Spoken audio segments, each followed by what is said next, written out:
বাপরে, আমি তো অনেক লেট করে ফেলছি। এত খালি জায়গায় কে অর্ডার করতে পারে? আমি এখন যাব কোথায়? উফ, পেয়ে গেছি। আমাকে এখন খানা ডেলিভারি করা থেকে কেউ আটকাতে পারবে না। 5 মিনিট লেট, আমি তোমাকে রেটিং দিব না। স্যার, এরকম করেন না। এরকম খালি জায়গায় খুঁজতে অনেক সময় লাগে। আমি কোনো বাহানা শুনতে চাই না। আমি তোমাকে খুব খারাপ রেটিং দিয়েছি। তুমি খুবই খারাপ একটি লোক। কুকুরের মতন চিল্লায় না। ও মনে হয় মাছ ধরে পড়েছে। দাঁড়াও, তোমার মাছ ধরাচ্ছি। এই নাও। তুমি এমনটা কেন করলে? আমি দোয়া করব তুমি যাতে একটাও মাছ না পাও। 8 নম্বর টেবিলে একটি খাবার দাও। Okay sir. তোমাকে এত আপসেট লাগছে কেন? রাজু, আমি টিসিএস কোম্পানিতে চাকরি পেয়ে গেছি। কংগ্রাচুলেশন। একদিন তোমার সাথে দেখা করতে অবশ্যই আসবো।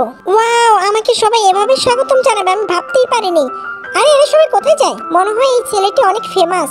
আরে জিয়া, তুমি টিসিএস কোম্পানির 3টা স্মার্ট ছেলে আছে, এত সুন্দর, এত কিউট। একজন ছবি আঁকায়, আরেকটা আছে যে বাইক রাইডিং করে, দেখতেই অনেক স্মার্ট, অনেক সুন্দর। আরেকটাকে দেখাবো পার্ট 2 তে। সবাই কমেন্ট এবং সাবস্ক্রাইব করে পার্ট 2 দেখা।